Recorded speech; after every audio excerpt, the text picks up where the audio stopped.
Arr, hold on to your telescope, space rat. Scientists have made an astonishing discovery. They've found the ancient heart of the Milky Way galaxy. But what is this ancient heart? And what does it tell us about the history of our galaxy? Let's find out. Is that it? Yes, and thank you, Captain Jack. My pleasure. What can I say? He's a space pirate. Now, the Milky Way isn't just a candy bar, but a majestic spiral galaxy that's home to billions of stars, planets, and other celestial objects. And it's all spread out over a distance of about 100,000 light-years. The Milky Way has a distinct shape, with a central bulge and spiral arms that extend out from it, kind of like what I look like from the side. The spiral arms are like the suburbs, where the stars are more spread out and the neighborhoods are quieter. They're made up of gas, dust, and stars that all move together in a circular pattern around the center. In between the spiral arms, there are vast regions of empty space, known as interstellar space. Here you can find wispy clouds of gas and dust, as well as some of the most spectacular sights in the galaxy, like massive star-forming regions and colorful nebulas. The Milky Way is also surrounded by a huge halo of dark matter, a mysterious substance that we can't see but can feel its gravitational effects on the galaxy. This halo helps to hold the galaxy together, and it extends out much farther than the visible parts of the Milky Way. And finally, here's the center. Here, the most action happens. In the center of the Milky Way, there's a supermassive black hole, which is about 4 million times more massive than our Sun, Sagittarius A star. This black hole is responsible for some of the most energetic events in the galaxy, like the emission of powerful jets of energy. Remember the famous first photo of a black hole that flew across the internet? It was Sagittarius A star. We managed to capture this black hole because it's the closest one to us. All in all, the center of the Milky Way is full of stars that are tightly packed together, forming a dense cluster. And it was here that astronomers recently made a new epic discovery. The heart of our Milky Way galaxy has been found, and boy oh boy, is it an old-timer. Hey, who are you calling an old-timer? Now, a team of brilliant scientists have found a cluster of 18,000 stars, born right after the Big Bang. Together, they form the ancient nucleus of our Milky Way. These stars date back to a time when our galaxy was just a wee little baby, a mere collection of proto-galaxies, huddling together to form a bigger and better thing. The scientists called it the poor old heart of our Milky Way. Can you believe it? These ancient stars are over 12.5 billion years old. And yeah, maybe they account for a mere 0.2% of our galaxy's total mass. But that doesn't matter.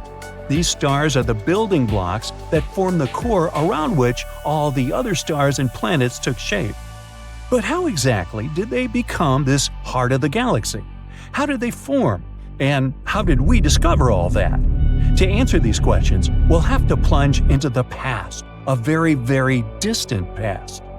Once upon a time, about 14 billion years ago, there was the Big Bang. Our universe was born. At first, it was incredibly hot, but as time passed, things started to cool down and tiny pockets of gas began to clump together due to the force of gravity. These were the first galaxies. The Milky Way is one of these galaxies. It also started as a small clump of gas and dust, but over time, it began to take shape. The very first stars, protostars, began to form within the clouds, and their gravitational pull caused more stuff to come together. This process continued for millions of years until the Milky Way was formed. But to learn the history of our galaxy in more detail, we need to find these protostars, and this is far from an easy task. Researchers have discovered the ancient heart using a neural network to analyze data from the European Space Agency's Gaia mission. The Gaia telescope is a space observatory launched by the European Space Agency in 2013. Its job is to map the position and movement of more than 1 billion stars in the Milky Way galaxy. 1 billion stars! That's like counting every grain of sand on a beach. It's a huge job, but Gaia is up to the task. So, how did they do it? The telescope has 2 cameras that take pictures of the sky at the same time. These cameras are so powerful that they can detect stars that are 1,000,000 times fainter than those visible to the naked eye. Gaia takes many pictures of each star, and this allows us to track their movements with incredible precision. Thanks to the data collected by Gaia, astronomers are learning more about the structure and history of the Milky Way. They've discovered new details about the stars, including their ages, temperatures, and chemical compositions. Gaia is also helping astronomers search for exoplanets, or planets that orbit stars outside of our solar system. So, for this research, astronomers use Gaia and the most accurate 3D map of the Milky Way ever compiled. They had to analyze around 2 million stars to find the primordial group. One way that astronomers can determine the age of stars is by looking at its brightness and temperature. This way, they study a brief phase of stellar evolution known as subgiants.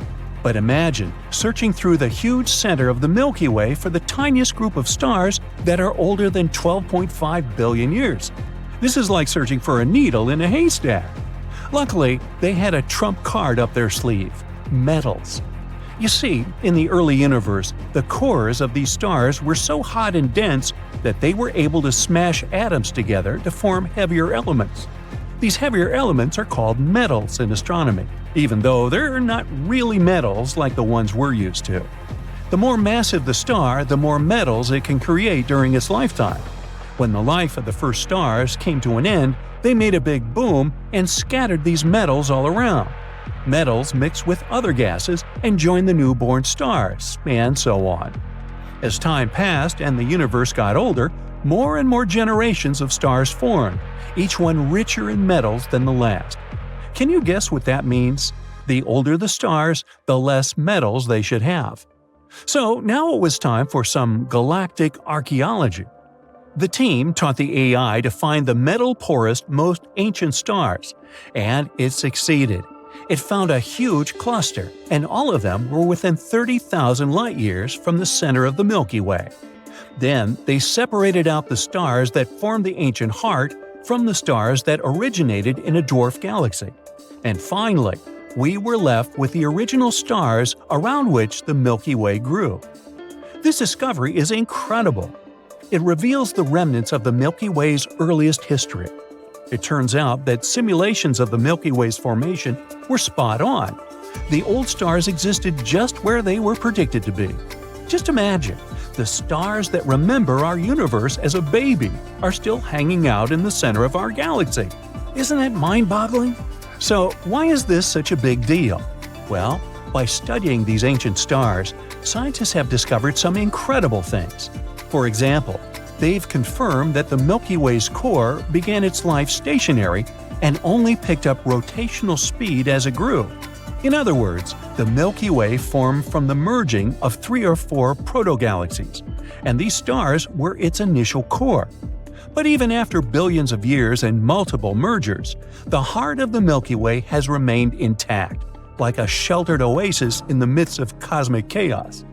All in all, the Milky Way is a vast and complex place, full of mysteries and wonders waiting to be discovered. It's a true marvel of the universe, and we're lucky to call it our home. But the research isn't over yet. Scientists are eager to learn even more about the formation of the Milky Way and hope to study these ancient stars in even greater detail. Who knows what secrets they might uncover? Maybe they'll even discover what types of supernovas exploded to create the elements we see today. So, get ready, Space Rat. The adventure is just beginning. Arr! The James Webb Telescope, or JWST, is like the ultimate intergalactic paparazzi. It takes pictures of some of the most famous celebrities in the universe. Stars, galaxies, exoplanets, you name it. The James Webb Space Telescope will snap a photo. So if you're a fan of cosmic celebrities, let's take a look at some of these best star-studded photos. The Carina Nebula. The image of the nebula with the beautiful name Carina was published on July 12th. JWST captured a beautiful view of the nebula, located about 7,500 light-years from Earth. Nicknamed the Cosmic Cliffs, it is, in fact, a hotbed of young stars, some of which are several times larger than our Sun. The Carina Nebula is a celestial spectacle located in the southern constellation Carina. It's really huge, approximately 260 light-years across. Massive stars within this nebula are so bright and hot that they create a glowing cloud of gas and dust around them. The Carina Nebula also contains swirling clouds of gas and dust where new stars are being born. The gas collapses under its own weight, becomes hotter and denser, and all this eventually leads to the creation of new stars. However, the Carina Nebula isn't just some peaceful place of star formation. It's the site of some of the most destructive events in the universe, which create massive shockwaves that obliterate everything in their path. Very chaotic and cool. The Stefan's Quintet. This photo was also posted on July 12th. Stefan's Quintet is a visual group of 5 galaxies located at a huge distance from us. About 290 million light-years in the constellation of Pegasus. It's like a cosmic family reunion. All these galaxies are related to each other and interact with each other in some interesting ways. They're pulling and tugging on each other with their gravity, constantly exchanging gas and dust. This interaction is causing some of the galaxies to collide and merge, which can create all sorts of cool effects, like bursts of star formation and supernovae. Thanks to JWST, we were able to see shockwaves, tidal tails, and other amazing details about these galaxies. Their interactions create a stunning sight that we can see in this photo. Jupiter. And here's our old giant friend. This image was published by NASA on August 22nd. Jupiter is the largest planet in our solar system, and it's known for its many moons and its beautiful swirling clouds. But it also has a system of rings, just like Saturn, which are made up of tiny particles of dust that orbit the planet. These rings are much smaller and less visible than Saturn's, but they're still pretty neat. Jupiter also has auroras, which are colorful light displays that occur in the planet's atmosphere. They're caused by charged particles from the solar wind interacting with Jupiter's magnetic field. Just like on Earth, they can be seen near the poles of the planet. But these auroras are much brighter and more intense than ours. We can even see this crazy light show from space. And now, we were finally able to capture this dazzling sight. JWST's photo shows the auroras of Jupiter, its rings, and even 2 moons, Amalthea and Adrastea. It's amazing how bright and clear they are on this photo. The Cartwheel Galaxy. NASA released this image on August 2nd. This photo shows us the Cartwheel Galaxy and its companions. The Cartwheel Galaxy gets its name from its shape. It kind of looks like a cartwheel, doesn't it? This is a giant swirling mass of stars, gas, and dust, which is located in the depths of space. It's shaped like a pinwheel with long spiral arms. These arms are held together by the gravity of the central region, which is home to a supermassive black hole. But the Cartwheel Galaxy is a bit different from its spiral relatives. It has formed when a smaller galaxy collided with a larger one, creating a shockwave that rippled through the gas and dust. We'll definitely have to visit this galaxy someday. It's sure to be a wild ride. Spiral Galaxy M74. And here comes another spiral galaxy. NASA released this image on July 22nd. JWST had to peer through thick layers of dust and gas to see this beautiful star cluster. M74 belongs to a special class of spiral galaxies known as the Grand Design Galaxy. This means that its spiral arms are noticeable and clearly outlined. All sorts of amazing things are happening inside of spiral galaxies. Supernovas, stars being born in clouds of gas and dust, and many other cosmic wonders. The glowing gas and dust, the bright stars, and the swirling patterns of the spiral arms make them some of the most striking objects in the universe. Well, we can clearly see it on the example of M74. The Tarantula Nebula. This image of the nebula with a creepy name Tarantula was published on September 6th. The photo covers as much as 340 light-years across. This is a huge distance. Thanks to this image, astronomers have discovered new young stars that were previously shrouded in dust. The Tarantula Nebula is located 160,000 light-years away from us, in the Large Magellanic Cloud. It's the largest and brightest star-forming region in the local group, the galaxies nearest our Milky Way. It's named after its shape, which looks like a bit like the legs of a big tarantula. It's a vast region of space, about 1,000 light-years across, and it's home to some of the most massive and luminous stars in the universe. One of the reasons why the Tarantula Nebula is interesting to scientists is its composition. Its composition is close to the region of stars of the cosmic noon, the so-called state of our universe when it was only a few billion years old. At that time, star formation was at its peak. Thanks to the Webb telescope, we can study this galaxy better and find out what our universe was like at its peak. Neptune's rings. This photo was published on September 21st, 2022. In this photo, we can even see 6 small moons next to the planet, with Triton shining brightly in the upper left corner. You didn't think it was the sun, did you? And yep, Neptune has rings too. They're like the ultimate cosmic accessory. They add a touch of glamour and style to the planet. But unlike some earthly bling, these rings are made of small particles of dust, rather than diamonds and gold. There are 5 known rings around Neptune: the Gall, Leverrier, Lassell, Arago, and Adam's rings. Scientists think that these are relatively young, much younger than our solar system, and much younger than, for example, Uranus's rings. They were probably created when one of Neptune's inner moons got too close to the planet and was torn apart by gravity.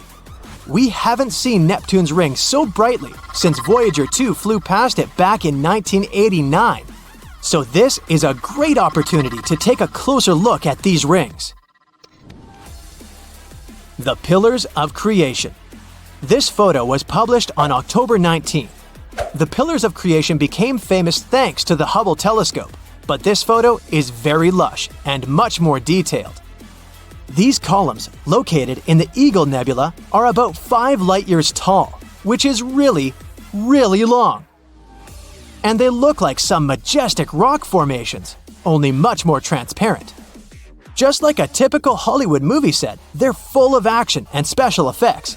They're home to some of the most dramatic processes in the universe. The gas and dust are collapsing under their own gravity, forming clumps that will eventually become stars. The place is full of intense radiation, jets of high-energy particles, and supernovae. It's like a cosmic version of Survivor. And if this wasn't creepy enough, here's another photo published by NASA on October 19th. They shared it right before Halloween. Here, the pillars resemble an eerie hand reaching for something. Bruh.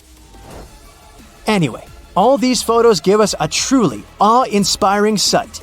They remind us of the incredible complexity of the universe and the amazing things that are happening even in the darkest and most remote corners of the cosmos. Let's hope that the James Webb Telescope will continue to amaze us in the future. Bang! Or should I say, Big Bang. The Big Bang. Ahem. So after the Big Bang, the universe resembled a hot soup of protons, neutrons, and electrons. After it started to cool down, the protons and neutrons began to combine, first forming ionized atoms of hydrogen and later some helium. These ionized atoms of helium and hydrogen attracted electrons, turning them into neutral atoms. As a result, the light was able to travel freely for the first time ever, since it was no longer scattering off free electrons. What does it mean? The universe was no longer dark. At the same time, it was still about a few 100 million years after the Big Bang before the very first sources of light started to appear. That's when the cosmic dark ages came to an end. We don't know for sure what this universe's first light looked like or how the first stars formed. Luckily, we have the James Webb Space Telescope to help us find the answers. How come? All because this is an infrared telescope. Why is it important? Let's figure it out. Imagine a star. It's a very, very old star, maybe the first star out there. Light leaves this star 13.6 billion years ago and settles off on an incredible journey through space and time. It needs to get to our telescopes. By the time this light reaches us, its color or wavelength shifts towards red. That's something we call a redshift. It happens because when we talk about very distant objects, Einstein's theory of general relativity comes into play.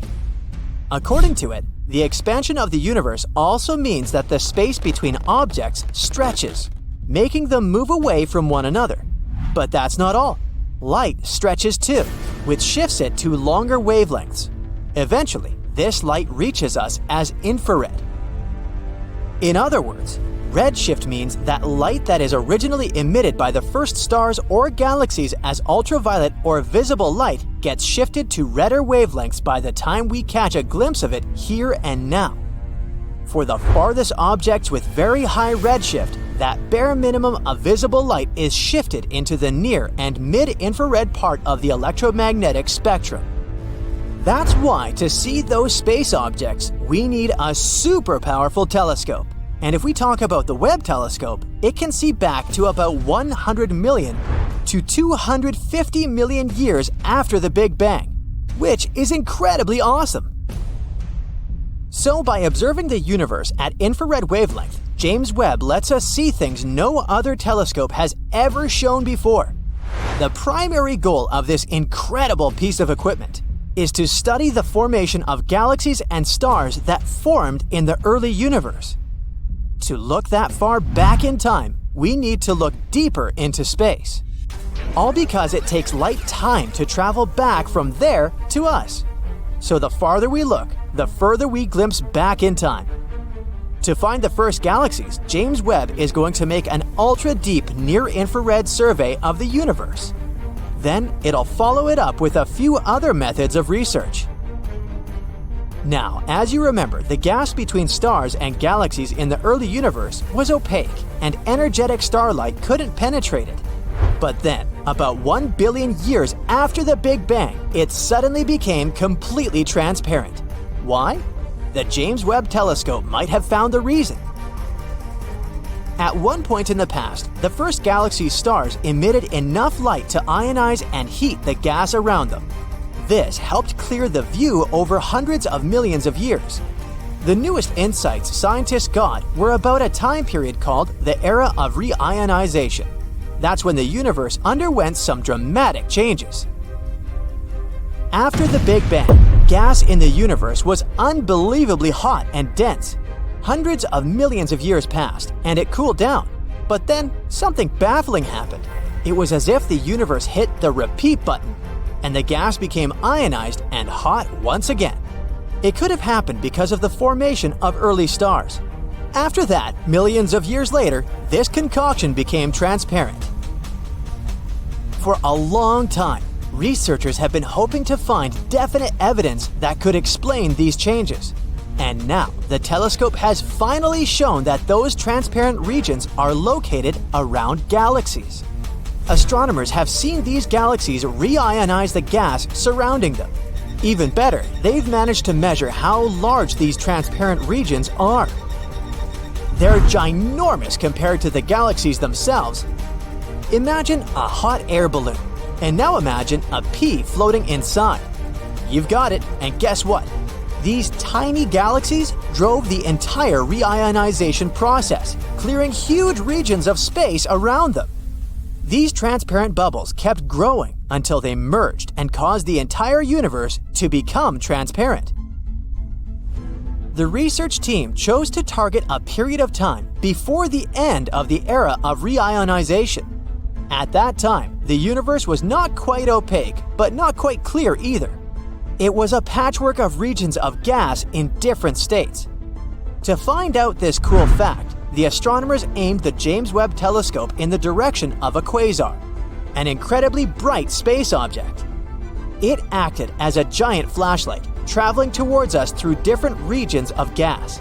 It was either absorbed by the patches of near opaque or moved freely through the areas where the gas was transparent. The scientists then used Webb to examine galaxies in that region of space. They found out that these galaxies were usually surrounded by transparent regions with a radius of about 2 million light-years. For comparison, the area the galaxies cleared was almost the same distance as the space between our home Milky Way galaxy and our nearest neighbor, the Andromeda Galaxy. And the telescope witnessed those galaxies in the process of clearing the space around them. It was the end of the era of reionization. Until then, no one had evidence of what caused reionization. The team is planning to dive into research about other galaxies in 5 additional fields. The Webb telescope's results from the first field have been overwhelmingly clear. And even though the astronomers had expected to identify a few dozen galaxies existing during the era of reionization, they actually managed to spot 117. Now, let's talk a bit about the main hero of today's show, the James Webb Space Telescope. It's an absolutely stunning piece of equipment which is around 100 times more powerful than the Hubble Space Telescope. And the latter has observed places that are 13.4 billion light-years away. The James Webb Telescope is also on the pricey side, to put it mildly. Even though originally the cost of the telescope was estimated to be just $1 to $3.5 billion. The whole development process cost around $10 billion. For comparison, it cost NASA $4.7 billion to build and launch the Hubble telescope, and it was another $1.1 billion to fix it in orbit. Even though the James Webb Telescope itself is 3 stories high and the size of a tennis court, its mirrors are the lightest large telescope mirrors of all time. During the manufacturing process, they underwent a 92% reduction in weight. When you look at them, the telescope's mirrors seem to be gold, but in reality, they're made of beryllium. This is a steel gray, lightweight, and brittle metal.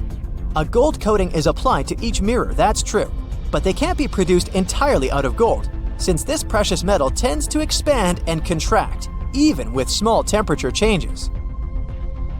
So the total amount of gold in the James Webb Space Telescope is less than 2 ounces.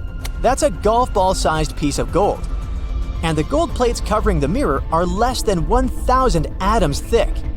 As for the telescope's abilities, it would be able to clearly see a US penny from 24 miles away and a football from 340 miles away. James Webb's telescope side is cooling itself down, and its temperature doesn't rise higher than minus 370 degrees Fahrenheit. That's cool enough to make liquid nitrogen. A truly enormous 5-layered sun shield surrounds the telescope and reflects away as much sunlight as possible, letting the telescope stay cool. It's been more than a year since the James Webb Telescope, which had taken over 20 years to complete, was launched. And for such a relatively short time, the ultra-modern and most powerful in history piece of equipment has already made plenty of discoveries. By observing the universe at infrared wavelength, James Webb lets us see things no other telescope has ever shown before. The primary goal of this incredible piece of equipment is to study the formation of galaxies and stars that appeared in the early universe. For example, look at the closest to us stellar nursery, a region of space where new stars get born. NASA has shared an image from James Webb that shows a small star-forming region. If you look at the picture attentively, you'll see jets bursting from infant stars. Around them, different colored clouds of cosmic dust are colliding with one another. The view is mesmerizing. The red dust consists of molecular hydrogen. You can also notice that some stars have something like shadows. Those hint at the creation of what will later become planets. At first sight, the image may seem chaotic, but astronomers claim that it's a relatively small and quiet stellar nursery in comparison to some others. Many young stars there are similar in size to our Sun, or a bit smaller. The photo itself was taken with the help of Webb's near-infrared camera, NIRCam. It's the observatory's primary camera that snaps images of the cosmos in 2 different infrared ranges.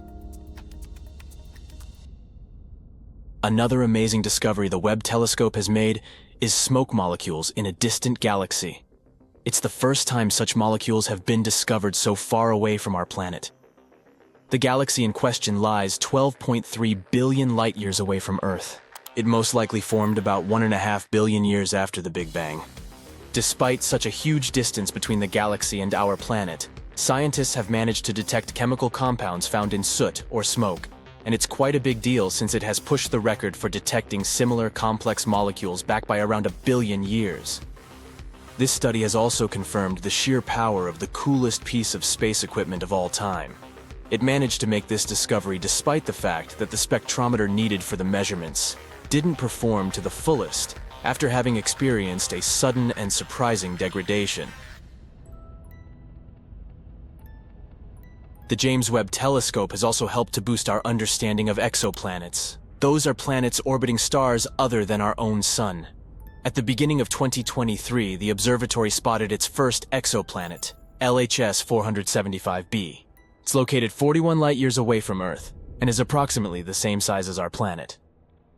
According to NASA, nowadays, James Webb is the only operating telescope capable of categorizing the atmosphere of Earth-sized exoplanets. The research team behind the discovery believes such results underline the precision of the telescope.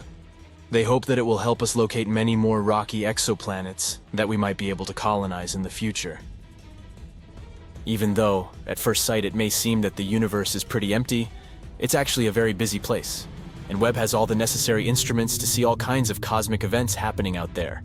Just look at this image of WR-124. It's a star on the cusp of its explosive demise.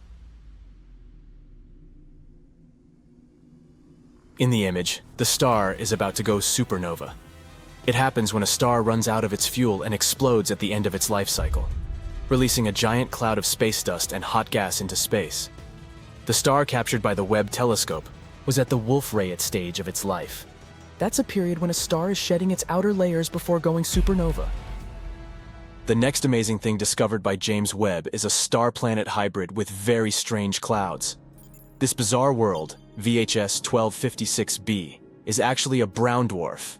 Those are bigger than planets but too small to classify as stars. They emit some light of their own and are quite hot, but their mass is simply not enough to fuse hydrogen into helium like full-fledged stars do. Space bodies of this kind aren't actually brown.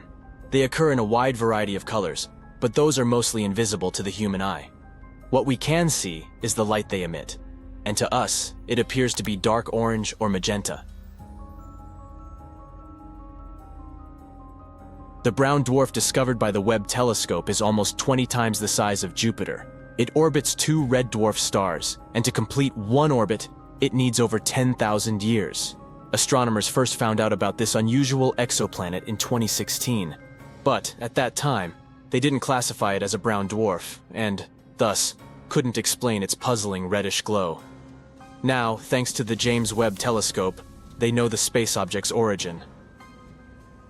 Anyway, back to those clouds.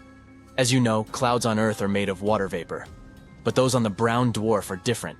They seem to be made of sand. It looks like good old sand from Earth, but it's actually not. The clouds are made of tiny particles of silicate. Another recent discovery involves several large galaxies that scientists believe were born not long after the Big Bang. They aren't supposed to be there, and no one expected to find them. But the James Webb Space Telescope has spotted them. These galaxies, as massive as our home Milky Way, are full of mature red stars. Astronomers have analyzed the light coming from them and estimated their age 500 to 700 million years after the Big Bang. It means that they came into being when our universe was very young, almost a baby. But the most bizarre thing about these galaxies is their tremendous size and the age of the stars dwelling there. The data received by the telescope don't coincide with the existing ideas about what the universe looked like and how it evolved in its early years. It also doesn't match the earlier observations made by Hubble. And here, James Webb has captured a distant region of space in unprecedented detail. This section of space is known as Pandora's cluster. In the image, you can see three massive clusters of galaxies coming together and forming a megacluster. The combined mass of these clusters acts as a powerful gravitational lens. And thanks to this natural magnification effect, scientists can see other galaxies in the region. Astronomers claim that the most recent image of Pandora's cluster is stronger and deeper than they have ever seen. James Webb has also managed to spot thousands of young stars never seen before in the Tarantula Nebula. This space formation got its nickname because of the appearance of dusty filaments spotted in previous images. It's the biggest star-forming region in the local group, which includes the galaxies nearest to the Milky Way. The Webb telescope's images have helped to shed light on the composition of the Tarantula Nebula. The telescope has also detected protostars, infant stars in the process of gaining mass. Astronomers expect that these protostars will eventually form and shape the nebula further. Among other discoveries made by the James Webb Telescope, you can see the birth of 50 distant stars. Some of them power protoplanetary disks, which might later form solar systems light years away from our own. Here's one more image from James Webb. You can see a supermassive black hole that has a mass of 9 billion suns. It's so ginormous and ancient that scientists are struggling to explain its existence. Astronomers have also discovered a distant ring of dust, rock, and gas that contains a chemical called methylcation. It's known as a molecular building block of life, and it makes most of the organic material on our planet. James Webb helped researchers see powerful sandstorms on a planet 235 trillion miles away. Astronomers were happy to discover this treasure chest of countless tiny sand particles. Now look at this. Do you recognize this image? Those are the so-called pillars of creation. But this new view shows us just how star-speckled that dusty region actually is. You can compare the new photo with the one taken by Hubble in 2014. This is astonishing proof of scientific progress.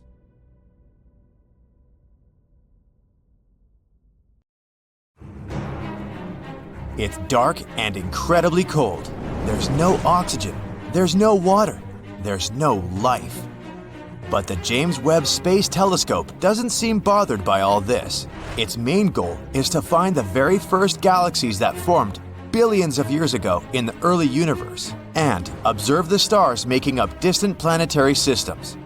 Its mission is to... But wait, what is that? The James Webb Space Telescope has discovered something absolutely amazing. A star-planet hybrid with very strange clouds. This bizarre world called VHS 1256b is actually a brown dwarf. Those are bigger than planets, but too small to classify as stars. They emit some light of their own and are quite hot, but their mass is simply not enough to fuse hydrogen into helium, like full-fledged stars do. Space bodies of this kind aren't actually brown. They occur in a wide variety of colors, but those are mostly invisible to the human eye. What we can see is the light they emit, and to us it appears to be dark orange or magenta. The brown dwarf we're talking about is almost 20 times the size of Jupiter. It orbits two red dwarf stars. And to complete one orbit, the brown dwarf needs 17,000 years. In fact, astronomers found out about this unusual exoplanet in 2016. But at that time, they didn't classify it as a brown dwarf, and thus couldn't explain its puzzling reddish glow. Now, thanks to the James Webb Telescope, they know the space object's origin. Anyway, back to those clouds. As you know, clouds on Earth are made of water vapor, but those on the brown dwarf are different. They seem to be made of sand. It looks like good old sand from Earth, but it's actually not. The clouds are made of tiny particles of silicate. Scientists have been putting forward theories about the existence of such sand clouds on exoplanets for quite some time. But the discovery the James Webb Space Telescope made is the first real proof. The silicate particles on the sandy dwarf are most likely quartz or some other mineral. In size, they're less than a micron, and 1 micron is 1/25th of a thousandth of an inch. In other words, they look like particles in smog. The exoplanet seems to have an atmosphere which contains some water, methane, and other substances and minerals.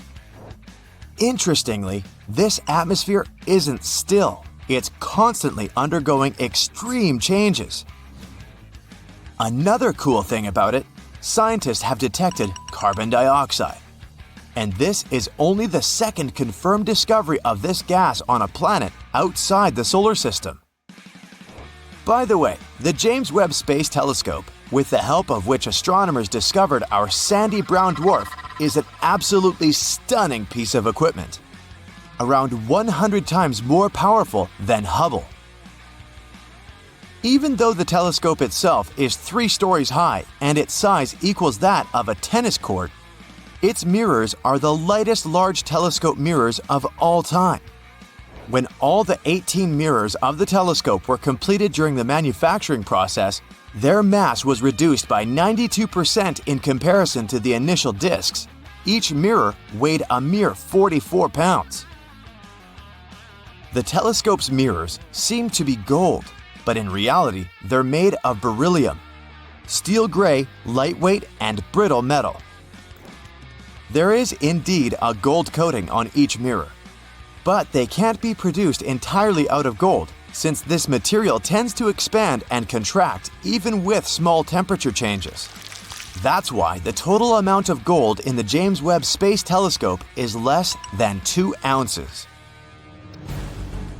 James Webb's telescope side is cooling itself down, and its temperature doesn't rise higher than -370 degrees Fahrenheit.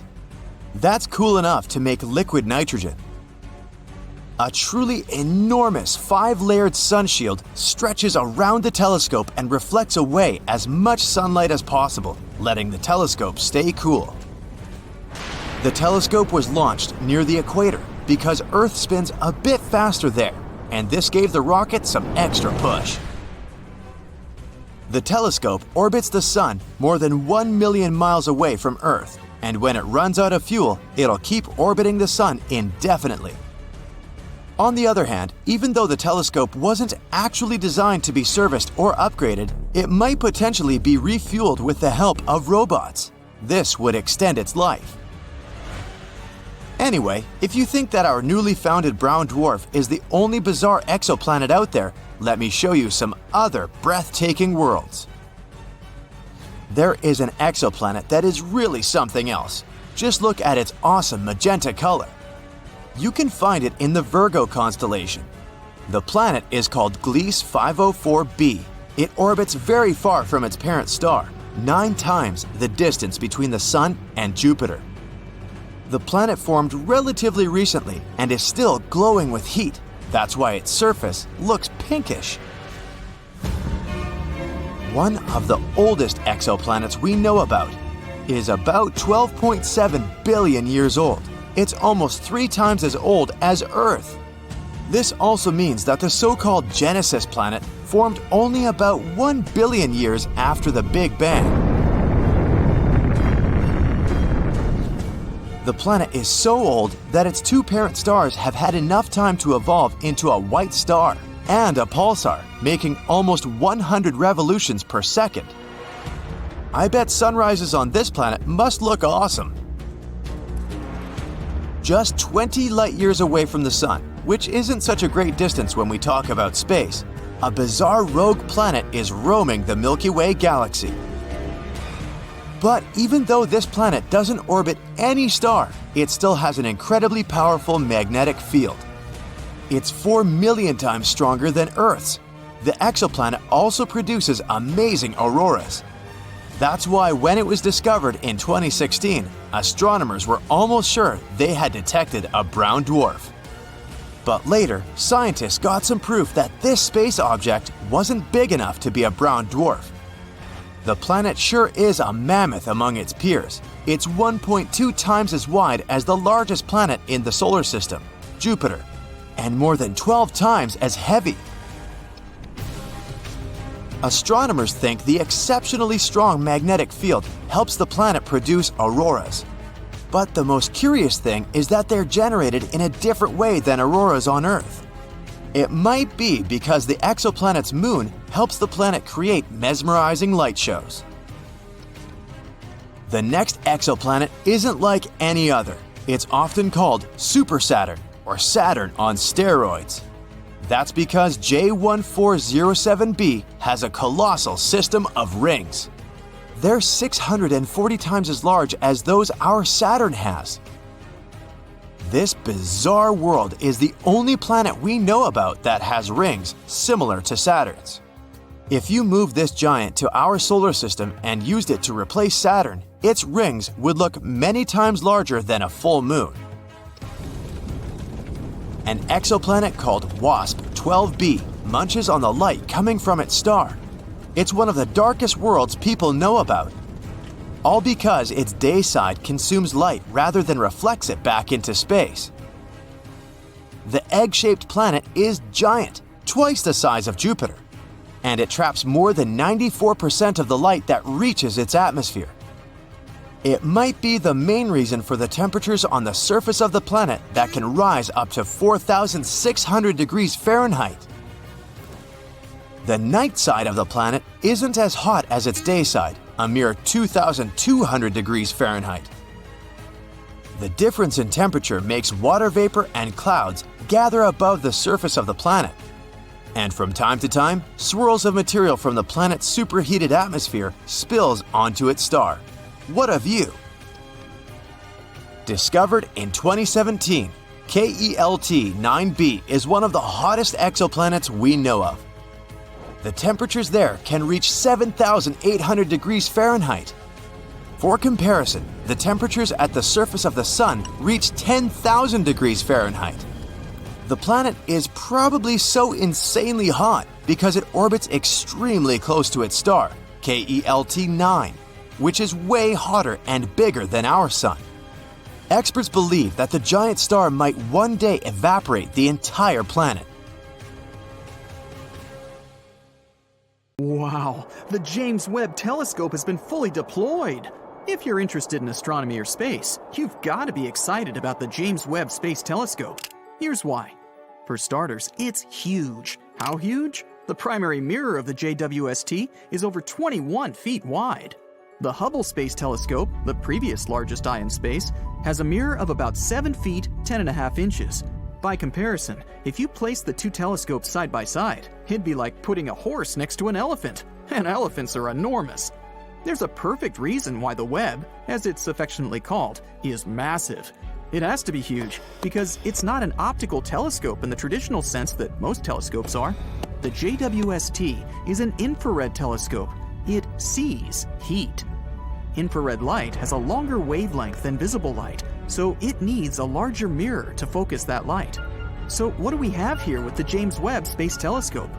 We have two never-before things going on. We have incredible technology and incredible science missions. Both the missions and the technology are out of this world cutting edge. The Webb is a classic example of engineering in the service of science. Because of its greater light gathering power, the James Webb Space Telescope will be able to take images of things that we were never able to see before, but have always wanted to see. Things like exoplanets, and the first galaxies in the universe, and stars and planets forming inside nebulae. And you can bet that there will be plenty of surprises too. The James Webb Space Telescope has several technological tricks up its sleeve, which promise to provide its greatest scientific discoveries. The Webb has a coronagraph, and a very special coronagraph at that. The coronagraph is the tool that will allow the first real pictures of exoplanets. The coronagraph blocks out the bright pinpoint light of stars, which we already know have planets orbiting around them. Without the coronagraph, the starlight would make things too bright to see these planets, because planets are hundreds of thousands of times dimmer than the star. But with the coronagraph blocking the starlight, the exoplanets come into view. and the JWST coronagraph can block the light from up to 100 stars at once. We can expect a swarm of exoplanets. This brings us to the next high-tech gadget the JWST has up its sleeve, a no-slit spectrograph. Usually, an ordinary spectrograph will have a slit to allow a sliver of light to enter and be diffracted. Diffraction is the scattering of light to reveal the spectrum of the light's component wavelengths. But the James Webb Space Telescope's work is so sensitive that a sliver of light would overwhelm the optics. So a no-slit spectrograph was installed. The starlight gathered from the big mirror is sent into a fiber optic cable to send only a single spot of light into the spectroscope. And that's where the grism takes over. Sir Isaac Newton used a prism to discover the spectrum of sunlight, Roy G. Biv, as you may recall. But the Webb uses a grism. That's a compound word, like smog, which is smoke and fog. A grism is a graded prism. That means it has itsy-bitsy, teeny-tiny grooves that diffract the spot of light the big mirror sends down the fiber optic cable and into the spectrograph. The science of reading a spectrum of light is called spectroscopy. By analyzing the spectra of light from the exoplanets, the JWST will determine what gases are in the planet's atmospheres, as well as their density and even their temperature. It's an incredible advance in our knowledge. We'll be able to tell if a planet has oxygen or nitrogen or methane and other gases that may or may not indicate that the planet is habitable. Another Earth, perhaps. Presently, the JWST is parked in its permanent location. Unlike the Hubble Space Telescope, which orbits the Earth, the James Webb Space Telescope orbits the Sun. It orbits the Sun at one of the gravitational balance points between the Earth-Sun system. It just stays there without having to use much or any fuel to hold its position. So, as the Earth orbits the Sun, the James Webb remains parked at a spot that is also orbiting the Sun. There are 5 gravitational balance points between the Earth and Sun. They are called Lagrange points, after their discoverer, Joseph Louis Lagrange, in the 18th century.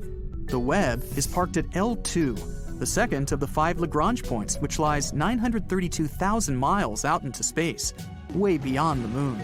All this to observe a spot of infrared light. But first, the engineers must get, or acquire, that spot of light. To get a spot of infrared light, the 18 hexagonal mirrors had to be unfolded from their position inside the Ariane rocket that sent the Webb into space. Once the mirrors have unfolded, their positions must be adjusted to microscopic level accuracy so that all 18 mirrors produce a single image. Several tiny motors are attached to each mirror segment to make these adjustments. These motors, which must be activated individually, will gradually pull the honeycomb-like mirror segments into alignment. It's a critical part of the mission and takes months to complete. To align the mirrors to produce a single spot of light, the James Webb Space Telescope can't be jiggling around. The telescope must be kept absolutely motionless, and that requires 2 other cutting-edge technologies, the sun shield and the cryocooler. In space, direct sunlight is very hot, and shadow is very cold. Therefore, the James Webb Space Telescope brought along its own high-tech sun shield. It's huge, too, as big as a tennis court huge, comprised of 5 individual layers of Kapton film, only a millimeter thick. Each layer of the sun shield has to be remotely deployed individually using a system of 8 motors and 139 actuators with thousands of parts. The purpose of the sun shield is to help the JWST stay cold. The colder the better. And colder is what the cryocooler is for. Temperature can be measured 3 different ways: in degrees Fahrenheit, where water freezes at 32 degrees and boils at 212; in degrees Celsius, where water freezes at 0 degrees and boils at 100 degrees. But neither of these thermometers have a starting point. So, Lord Kelvin, in the 19th century, devised a 3rd temperature scale, the Kelvin scale, which starts at absolute 0, the coldest temperature possible. The onboard cryocooler will cool the JWST to just 7 degrees Kelvin, 7 degrees above absolute 0. At this temperature, virtually all heat from motors is removed, and the telescope will be able to focus the light to a point without any noise, basically any motion interfering with the quality of the image. Finally, after all this incredible technology functions remotely as planned, we are almost ready to observe the infrared images from the giant multi-segmented mirror of the James Webb Space Telescope. Almost ready. A telescope can collect all the light it wants, but in the end, it must also be able to detect what it's collected. If the light is not detected, it's not truly observed. Enter the piece de résistance, the infrared detectors. The Webb has 15 of them. The specially fabricated semiconductor material produces a slight electrical charge when struck by a photon of infrared light. The Webb's infrared detectors can produce a 1,000,000-pixel high-def image. A few of the detectors can produce a 4,000,000-pixel image. They must be durable enough to last 10 to 20 years without warping or corrupting, all while working at 7 degrees above absolute zero. In themselves, the infrared detectors on the JWST are an engineering marvel. But what are they going to take pictures of? The missions of the JWST. Well, they're cutting edge too. 70 of the first 280 target observations are exoplanets. Is there another Earth? Which exoplanets seem habitable? The Webb telescope will provide detailed spectroscopic analysis of the atmospheres of thousands of known exoplanets. For the first time, we will see images of exoplanets as they appear in infrared light. Cosmology, the study of the universe, is perhaps the primary mission for the Webb. Galaxies receding away so fast that their light is stretched into the infrared will be a prime target for observation. Hundreds of hours of observations are necessary to collect the faint infrared light from these first galaxies formed after the Big Bang. The JWST will give us a picture of what the infant universe looked like. Astronomers will learn new information about the dark energy that is driving the expansion of the universe and what role, if any, black holes play in the formation of galaxies. Star formation in the Milky Way and nearby galaxies is also part of the mission of the James Webb. By imaging hundreds of solar systems forming around newborn stars, astronomers will establish a definite history of solar system development. Now fact will replace theory, and a big step forward will be taken in our understanding of space. The James Webb Space Telescope is a bold endeavor that will mark an epoch time in scientific history. Right now, 4 tiny, Earth-like planets are chilling around one of the closest star systems to us. We're talking second closest. These little rocky worlds are each about 20 to 30% the mass of Earth. So not quite Earth 2.0, but still pretty solid. Will one of them become our new home one day? Well, all of them are pretty close, so future humans might actually visit them someday. Not like next year or anything, but we could potentially send missions there. Don't expect any extraterrestrial neighbors though. Those planets probably aren't home to life, or at least not anything we'd recognize. Let's take a look at them. The planets are called Bernard B, C, D, and E. How creative, huh? The innermost has a mass of 26% of Earth. The second one is a bit bigger, with a mass of 30% of Earth. The third one has 4% more mass than the previous. And the outermost is... no, it's not the biggest. Actually, it's just a baby, with a mass of 19% of Earth. All the planets are likely rocky, like the inner planets of our solar system. They orbit their star very closely. That's why they only need a few days, under a week, to make a full circle. Now, what about that star these little guys are circling? It's called Bernard's star. Astronomers have always had a hunch there might be at least one planet orbiting it.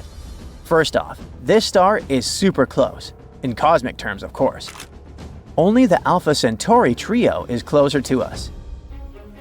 Bernard's star is just under 6 light-years away, which is basically next door. At the same time, it's not like our Sun. Bernard's star is a red dwarf, the most common kind of star out there. It's got only about 1/6 the mass of the Sun. But red dwarfs are a goldmine for learning about planets outside our solar system. And studying Bernard's star can help scientists figure out what planets around single stars, like our Sun or this red dwarf, are like. Or what kind of environments red dwarf planets might have. And most importantly, we might finally find the answer to this super important question. Could any of these places actually support life? For the longest time, scientists thought there might be a big Jupiter-like gas giant hanging out near Barnard's star. All because the star has a little wobble. It looks as if it shifts towards and away from Earth over time, so something might be tugging on it. Interestingly, it wasn't a giant planet doing the pulling. According to a study from March 2025, it's actually 4 smaller rocky planets, each about 4 times the mass of Mercury. One day, they ganged up and started tugging on the star together. These planets are incredibly close to their star, so close that they can whip around it in just a few days. Sadly, because of that, they might be way too hot for anything like life. Besides, since these 4 seem to explain all the star's movement, the researchers think there's probably nothing else orbiting the habitable zone. So, there's no Earth 2.0 orbiting around Barnard's star. Still, it's an awesome find, especially since this star is basically our cosmic neighbor. Plus, the system might not stay off limits forever. With nuclear fusion engines or light sails, futuristic propulsion systems that could make the trip way faster. We might probably go there one day. And then we'll finally figure out if these worlds are really lifeless and maybe even colonize them. Now, let's see how scientists found the star's hidden planets. Normally, astronomers spot exoplanets when they catch them crossing in front of their stars and blocking some light. But Barnard's star is tricky because, in our view, it's like we're looking from above the system, so its planets don't block the light in the usual way. That's why they call it the Great White Whale of planet hunting. To get around this, researchers used a super sensitive instrument called Maroon X attached to the Gemini North telescope on Hawaii's Mauna Kea volcano. Over 112 nights, spread out across 3 years, the telescope picked up tiny changes in the star's movement. These shifts let scientists figure out how many planets must be tugging on the star, as well as estimate their sizes. At first, they found 3 planets. But then they used another device, deliciously called Espresso, and located at the Very Large Telescope in Chile. And only after a shot of this espresso did they find a 4th planet. By combining the data from both instruments, they were able to more or less confidently say their findings were solid, not just random glitches in the data. Even though red dwarfs, like Barnard's star, are the most common type of star in the universe, most are way too far for us to see planets around them easily. These new findings suggest that small rocky planets could be pretty common around these stars, and that's huge for future discoveries. Now, finding new exoplanets is cool and all, but it might be even more exciting to dwell on their birth and evolution. And a recent study has made the sweetest discovery ever. Newly born exoplanets might actually look like Smarties, that popular British candy, rather than spheres. We've always kinda assumed that baby planets are born ball-shaped, but they might be oblate spheroids instead. A team of scientists from the University of Central Lancashire in England used computer simulations to build a model of the formation of planets in dense gas disks surrounding young stars. After that, they compared these models with actual observations and noticed that the young planets took pretty unusual shapes. The thing is that even though almost 6,000 exoplanets have been discovered so far, astronomers still don't have a clear understanding of the sequence of events marking their birth and early evolution. But this new research might finally shed light on this process. So, the astronomers examined the formation mechanisms of gas giant planets like Jupiter and came to the conclusion that planets built up from their centers. After that, the researchers focused on the initial shapes of such planets. They were also interested in how they could encourage the growth of these planetary seeds.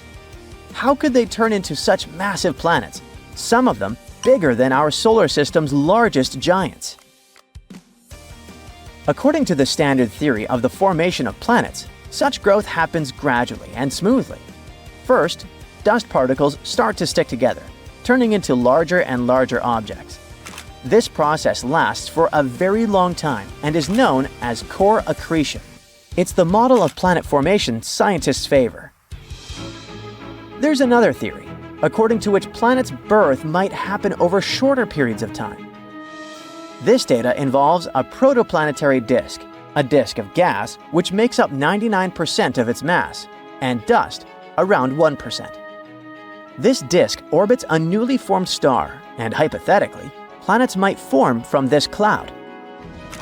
Protoplanetary disks are likely to be common byproducts of star formation. They might range in mass from 0.001 to 0.3 solar masses. Inside such disks, matter slowly moves inward, and dust particles grow bigger, to the size of pebbles. At one point, after 2 to 3 million years, a giant rotating protoplanetary disk breaks into pieces, and that's how baby planets are born. This theory is known as the disk instability model. As for the model built by the team, it seems to support this second, less favored theory: rapid planet formation through disk instability. All because this theory explains how large planets can form relatively quickly at pretty large distances from their host stars. As for the weird flattened shape of these newly formed planets, it might be due to the material falling onto them. Most likely, it goes mainly to the poles of new planets. One of the main conclusions of the research is that the appearance of young exoplanets, as we see them from Earth, may vary depending on how they're angled. If Earth is directed face on to an exoplanet, it will seem that the latter has a traditional spherical shape. But if seen on edge, a baby exoplanet will look like a real smarty. The team is going to continue to investigate the formation of planets with the help of an improved computer model. They believe they can find out the role the environment around a young planet plays in affecting its shape and formation. Very recently, astronomers have found 3 potential super-Earth planets orbiting a somewhat close orange dwarf star. The term super-Earth is used to describe a planet beyond the solar system with a mass higher than that of Earth but below those of the ice giants of the solar system, Uranus and Neptune.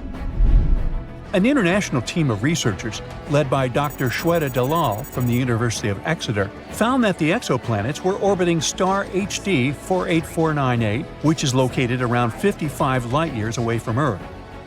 The planets travel around their star in 7, 38, and 151 Earth days, respectively.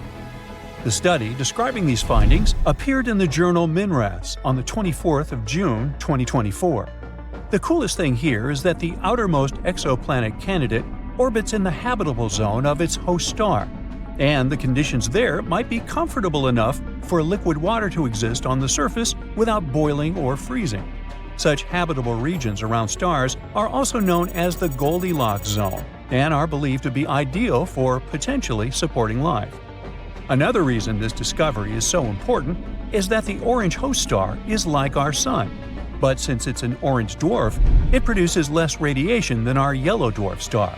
It's also the closest planetary system to host a super-Earth in the habitable zone of a Sun-like star, which makes this discovery super exciting.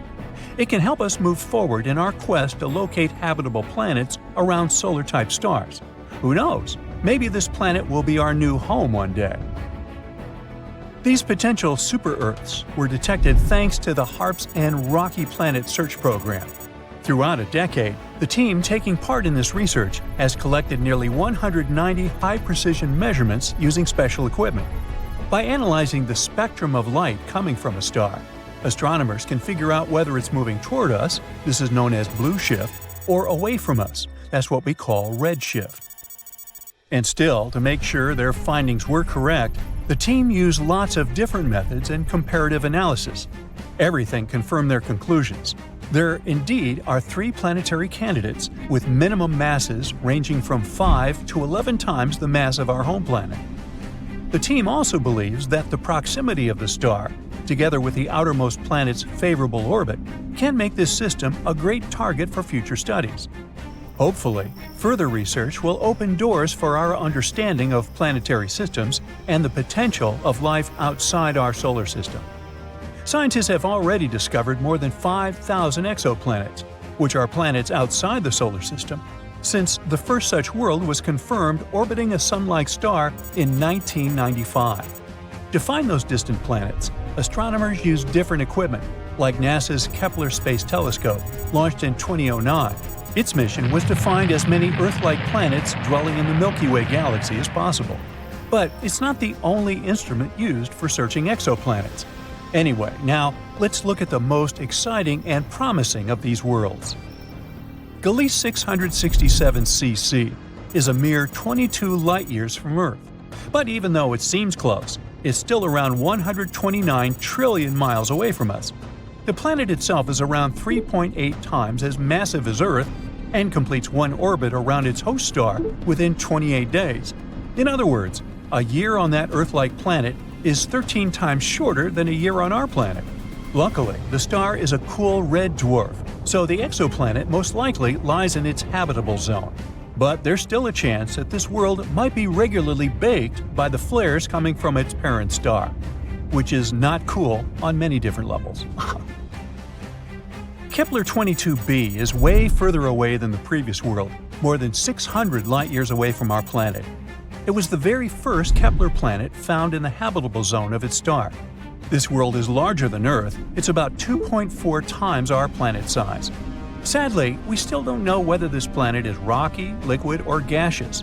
The orbit of Kepler 22b is similar to Earth's. It takes the planet 290 days to orbit its G-class star, which is kind of like our Sun. But this star is smaller and colder than ours. Another Kepler planet, this time it's Kepler 69c. It lies a whopping 2,700 light-years away from us. This world is also almost 70% larger than Earth. Researchers know nothing about its composition, but they found out that the planet needs 240 days to complete one orbit. This makes its position in its system like that of Venus in our solar system. At the same time, this world might be more habitable than Venus since its host star is a bit less luminous, 80% of our Sun. TOI 733b is a recently discovered world. It was found in 2023. It's out there, 245 light-years away from Earth, and needs just 4.9 Earth days to complete an orbit around its star. But the coolest thing about this planet is that it might have a massive ocean. According to scientists, the planet is likely to be completely covered with water. Does that mean there could be life on the super-Earth? Time will tell. GJ 1214b is located 48 light-years from Earth.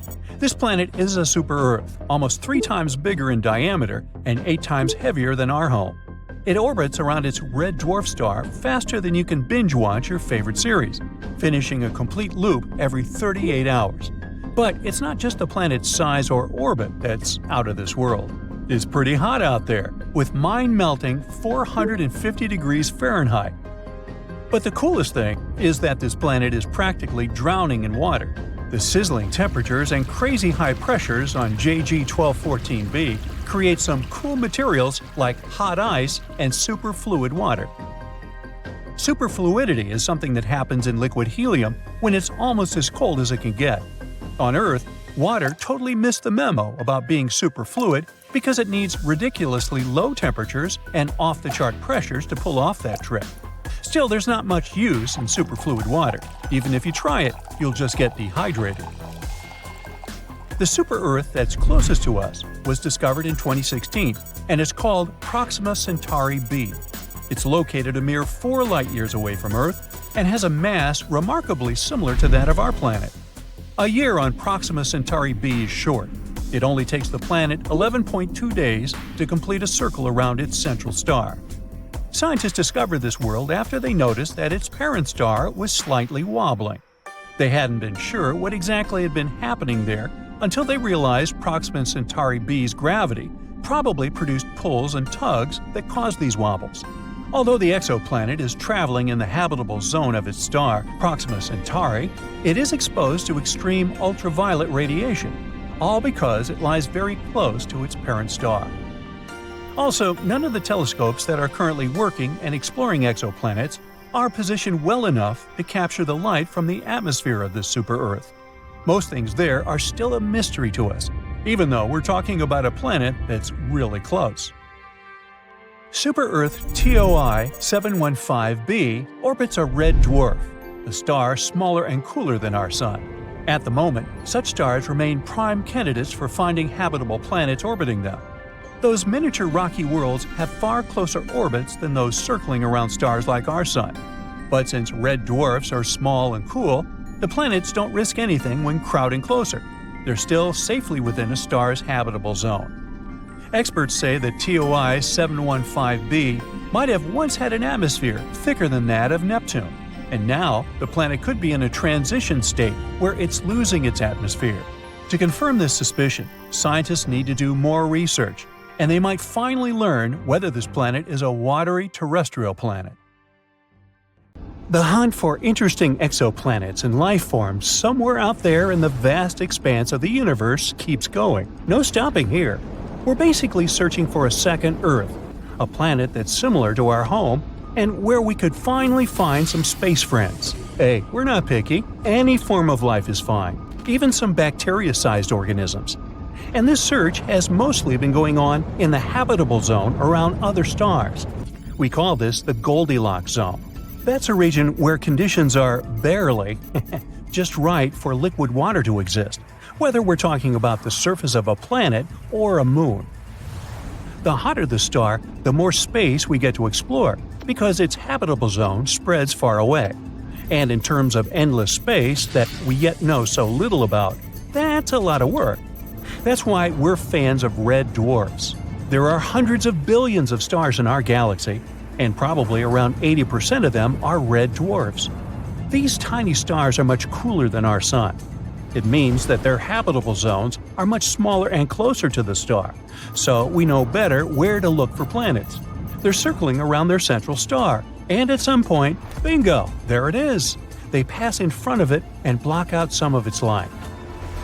The Kepler Space Telescope has already helped us find thousands of planets using this method, and most of them are orbiting around red dwarfs. Some of these planets are similar in size to Earth, and many of them could have nearly 25 times more water than our entire planet. Let's move to these planets scientists discovered, though. I want to show you something special. So, you've heard of super-Earths, right? More massive than Earth, lighter than Neptune, can be made of rock, gas, or a mix of both. Some of them have thick atmospheres, while others have thin or no atmospheres at all. You may also have stumbled upon mini Neptunes by now, too. They're almost as big as Neptune, and unlike normal gas giants, they have solid cores. That way, they can support a dense atmosphere with water and some other chemicals necessary for life. There's also hot Jupiters. Those are pretty cool, but only if they're far away from us. You know that one annoying and unpredictable neighbor you can never get rid of or figure out what they're going to do? Yeah, that would be a hot Jupiter, with strong gravity that can destabilize the orbits of smaller planets or other space bodies in the system. If we had such a neighbor, there would be more comets and asteroids hitting our surface. Luckily, our Jupiter's a good and peaceful neighbor that minds his own business, at least for now. But let's leave all these and many other planets out there alone now. Imagine traveling around in your spaceship and coming across a giant eyeball just floating there in the darkness of space and staring at the central star of that solar system. It's not a monster. Hopefully, space friends we'll make in the future won't look that big and scary, so it won't blink or turn towards you as you come closer. It's actually a planet. A little bit bizarre, but still very cool. And yup, you guessed it right, we call such eyeball planets. Now, eyeball planets are surprisingly common. Plus, some normal planets can potentially turn into them too. Eyeball planets form when matter and dust accumulates around a star and gradually turns into a solid object. It starts spinning, and over time, the gravity of the star pulls on the planet and slows its rotation until it becomes tidally locked. That means one hemisphere always faces the star, while the other is in darkness all the time. Now, we have a good example of this phenomenon near us, too. Our moon makes a circle around Earth once a month. It takes the same amount of time to turn a single time on its axis. That way, we actually always see the same face of the moon. Who knows, maybe the other side is even prettier, if you like craters and stuff. So, one of the most interesting things about eyeball planets is their appearance. If they had water on their surface, The side facing the star would have clear, bright blue oceans, the ones we'd want to visit if we ever got a chance to go on an interstellar vacation. And the other side would be more for adventurers who like harsh and challenging surroundings. Since it's in constant darkness, it would most likely be very cold and covered in ice. You know, we've discovered so many planets outside of our solar system in the last 30 years. Super-Earths are, of course, especially interesting. It seems that many of them are not that pleasant, since they're pretty hazy and cloudy. It means it's harder to spot any life there. But some scientists still think there are promising spots when it comes to finding life beyond our solar system. Eyeball super-Earths would be a good start. These planets are probably covered in large oceans. On the cold half, where the eternal night reigns, you'd experience Arctic conditions. I feel cold just looking at this. But the day side is my jam. Plus, it sounds promising when it comes to finding life. You know, with all that sunlight, oceans, and stuff. One of the good examples where scientists are looking for life is an eyeball super-Earth that lies in a habitable zone of the closest star to our solar system, called Proxima b. Its day side could even have conditions and an atmosphere to support some form of life. There could be a large deep ocean covering its surface. It could be really salty, but some forms of life could still survive there. Check out the Dead Sea on Earth. It's extremely salty, but some bacteria have still evolved to live there. And they're probably doing well, having their own world and all that. I mean, it's not crowded because there are no animals there. Fish that accidentally end up in the Dead Sea won't survive there for long. So, similarly, it's possible that bacteria or some other forms of life could exist in this potentially very salty ocean on Proxima b as well. But the open ocean on Proxima b could be tricky. On the dark side of the planet, the ocean could freeze, and sea ice could drift into warmer waters. That way, the ocean would cool, and more of it would freeze, even on the sunny side. The only way to prevent this global freeze-over would be an atmosphere with a lot of greenhouse gases like carbon dioxide. This kind of atmosphere would trap the heat from the planet's surface and wouldn't allow it to escape into space, like what happens with Venus, the hottest planet in our solar system.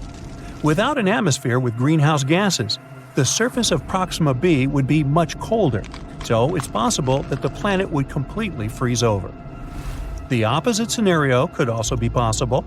Warmer waters could serve as a transporter of heat from warm to cold regions. We don't know much about the conditions on the planet yet, so Proxima b could range from a frozen wasteland to a hot, hazy world, depending on many factors. So yeah, an eyeball planet within the habitable zone sounds promising, but its surface can still wildly range from a frozen desert to an endless ocean. Some experts believe that drifting sea ice might cool many exoplanets out there, and they can't turn into eyeball worlds. Instead, many just become sad, dark snowballs, completely covered in ice. A cool spot to spend your interstellar winter holidays, but not a place where you'd hope to find life, unfortunately. Some studies show that even Earth may have gone through some snowball stages many times in history. One of those happened around 2.2 billion years ago. I wasn't around. While the other one hit the planet 630 million years ago. During these phases, all of our beautiful oceans were covered with snow and sea ice. Perhaps even the continents were just thick ice sheets, at least on the surface. Alright, enough with the freezy icy stuff. I need some hot chocolate.